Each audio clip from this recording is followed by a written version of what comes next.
know how much I hate this hocus pocus nonsense, Faustus. Now you want to tell me just what the hell is so important?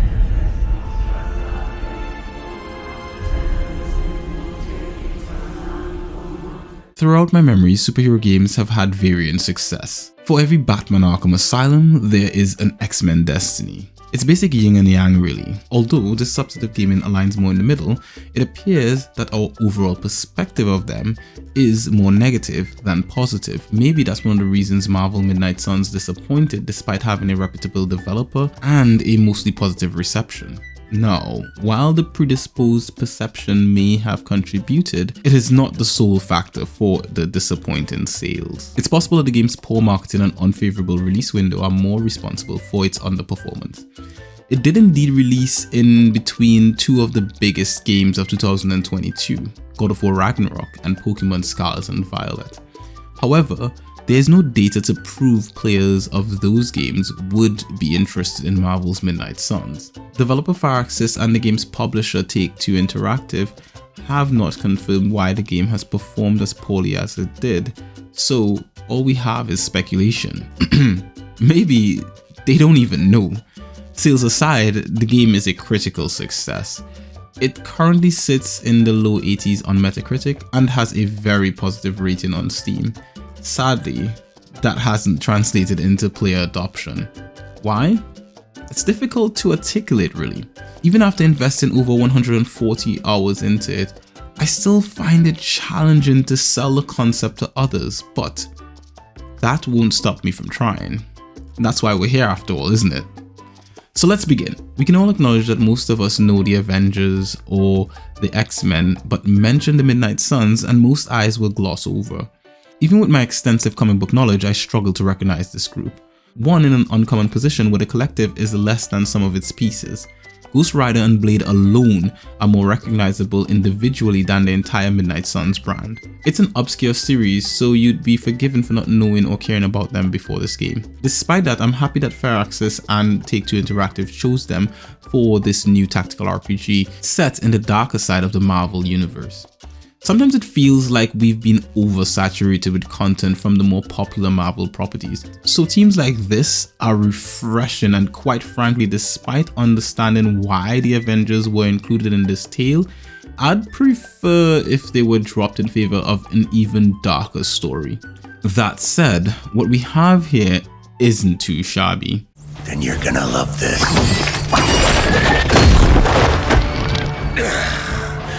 Heard you were dead, Johnny. That was the idea. I'd ask what you were doing here, but I just pumped a few rounds in his chest. The legendary Johnny Blaze. I have heard much Hear that? This is your fault. Play with Mama all you want. I've got people to save. Mama. Long story. In Marvel's Midnight Suns, you'll recognize some familiar faces, which include Avengers such as Captain Marvel, X-Men like Wolverine, and solo acts like Spider-Man. But before we get into them, the story begins with your created character being brought back to life with the mission of defeating Lilith, the mother of demons, their actual mother. Hunter, as they are known, is a demi-human grappling with their inner conflict between light and dark. With no memories of their death, it is your job to piece things together and find a way to defeat Lilith. As you progress, you'll gain more insight into your team and their motivations through a Mass Effect-like dialogue system. Your choices during conversation will affect how each member of your party respond to you. In this process, you'll constantly shift a simple Paragon system. In addition to providing information about each character, it also functions as a system for unlocking abilities, but it's flawed.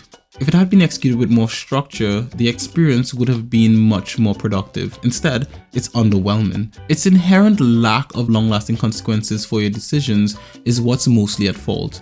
One moment you can make a decision that pisses off Captain Marvel, then take her on a few hangouts, give her a rare gift, and you're back in her good books. You could make a brutal choice, thus shift into the dark side, then go on a mission, choose a few light-sided attacks, and you're back in the light. How can such a system without true consequences be satisfying? It's not. That being said, despite its underwhelming morality system, it redeems itself in the combat department. Although the card draws are predetermined, the execution of the game is highly addictive and engaging despite its imperfections. The game follows standard strategy RPG mechanics, but with a unique card-based system that sets it apart. During each turn, you can draw cards and carry out your objectives through a limited amount of card plays, movements, items, and/or by redrawing cards. How you choose to approach each engagement is totally up to you. There's no turn-based order for characters or grid-based limitations to your movement. Want to attack an enemy across the map with magic? Then swing! Once you have finished executing your intended strategy, you conclude your turn and the AI gets theirs.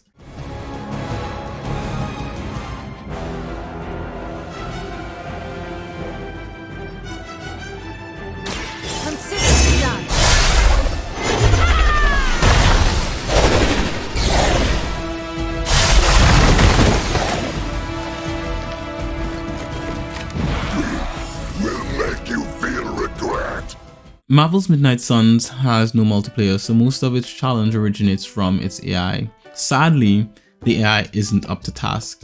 You'll mainly find threat by raising the difficulty settings, which increases enemy sponginess and damage. Without a change in their movement patterns or card structure, there's very little defiance posed. As such, the game is less about strategy and more about puzzle solving. Here are some enemies, choose your party, and figure out how to defeat them. That's basically it.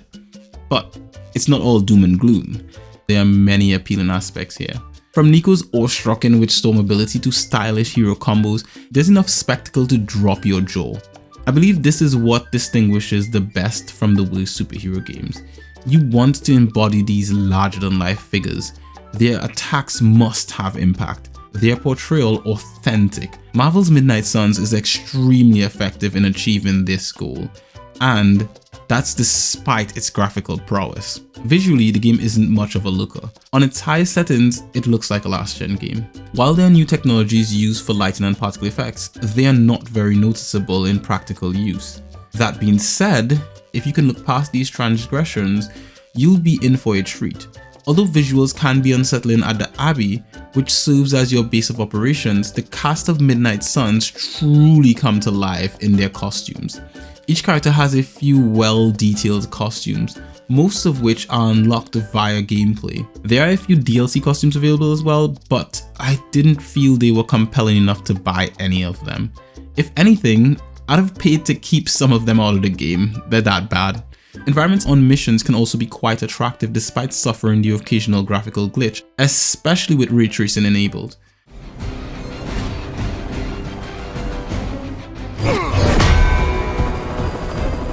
At least we know Hydra's commitment to cowardice remains unchanged. Much like their commitment to just plain sucking. Maybe we will survive this battle unscathed.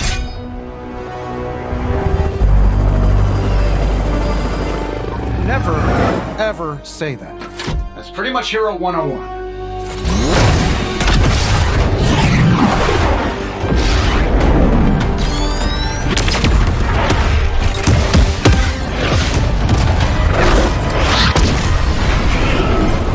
Arc Reactor 1 going critical. Attempting shutdown now. Wait, what the hell's a prefix code?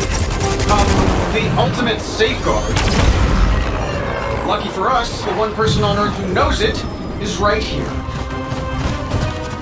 Okay, capital H-U-L. Tony, tell me your super secret code is not Hulk Smash. Don't be ridiculous. It's Hulk Smash 1234. Transmitting now. Got it.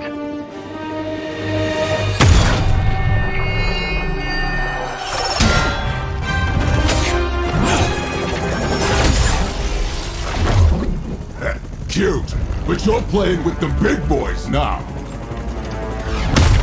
The music and audio of this game were also a highlight for me. Compelling instrumentals enveloped each battle, while soothing tunes embraced quieter moments. Sure, I wish there were more variety. However, I can probably say that about all of this game. It's good, but lacking in the variety department. Where it does vary is with its cast. At launch, there were claims that the voice work was subpar, and though I acknowledge those perspectives, I disagree. Coming from a long-time comic book background, I have learned to appreciate many different portrayals of my favorite characters. Newer fans of the MCU may not have such enlightenment, and that's where I think most of the complaints arose. Each character sounds like they should. despite being a bit different from prior renditions of them, even in the more comical moments. What was that?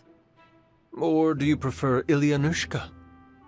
Ugh, you're impossible. Out of curiosity, what did I do to earn this new place in your social hierarchy? Why do you have to be so annoying about it? You know how to be bad, but in a good way. I like that. You too, Ilyana. So, with all that I had to say so far, here's my final verdict. Despite its shortcomings, Marvel Midnight Suns is one of the better games out of 2022, and if you don't already have it, you should count yourself lucky that it can now usually be found on sale. The plot of Hunter and the misfit band of characters who've come together to make up the Midnight Suns is an interesting one, mostly because of the relationship between Lilith and Hunter. Throughout my 100+ hour experience with the title, I found myself torn between her and Caretaker. Both seem to care about your character, but with vastly differing approaches. In a way, if you could see the narrative pulled towards one of the two, it would surprisingly be Lilith. The Mother of Demons' plight is quite an apathetic case of giving up everything for the one you love, only to lose your soul and be cast aside for your sacrifice. This game was reviewed using a copy provided by the game's publisher, Take-Two Interactive. The use of an SSD is highly recommended, and despite having controller support for the PlayStation controllers, there is only Xbox button mapping. Reviews like this one are created thanks in part to the support of spectacular viewers like yourself. To make sure you don't miss out on anything we do, like, subscribe and hit the bell icon. If you wish to support us even further, you can subscribe to our other channels, the podcast That Beautiful Life, use our Amazon affiliate links, or donate to our Patreon. Links to all are in the description below, and I'll see you guys in the next one.